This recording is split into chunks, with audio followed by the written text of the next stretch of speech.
அஸ்ஸலாமு அலைக்கும். ரொம்ப ரொம்ப சிம்பிளாவும் இருக்கும். அதே சமயம் நல்லா டேஸ்ட்டும் இருக்கும். என்னோட ஸ்டைல்ல மட்டன் குழம்பு ரொம்ப ஈஸியா குக்கர்ல பண்ணிடலாம்.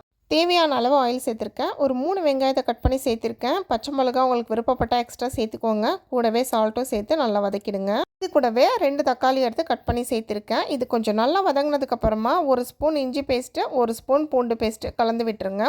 பச்சை ஸ்மெல் போகிற அளவுக்கு.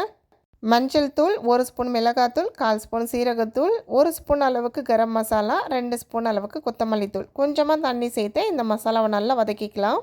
கூடவே நல்லா ஃப்ரெஷ்ஷாக இருக்க மட்டனை எடுத்து சேர்த்துக்கோங்க. சேர்த்துட்டு நல்லா ஒரு டைம் கலந்து விட்டுருங்க. தயிர் இந்த டைமில் ஒரு 2-3 ஸ்பூன் சேர்த்துக்கோங்க. என்கிட்ட இல்லை, ஸோ அதனால் சேர்க்கல. கூடவே நல்லா ஃப்ரெஷ்ஷாக இருக்கக்கூடிய தேங்காவை கொஞ்சம் அரைச்சி சேர்த்துக்கோங்க. சேர்த்துட்டு குழம்புக்கு தேவையான அளவு தண்ணி சேர்த்து நான் குக்கரில் ட்ரான்ஸ்ஃபர் பண்ணிக்கிறேன்.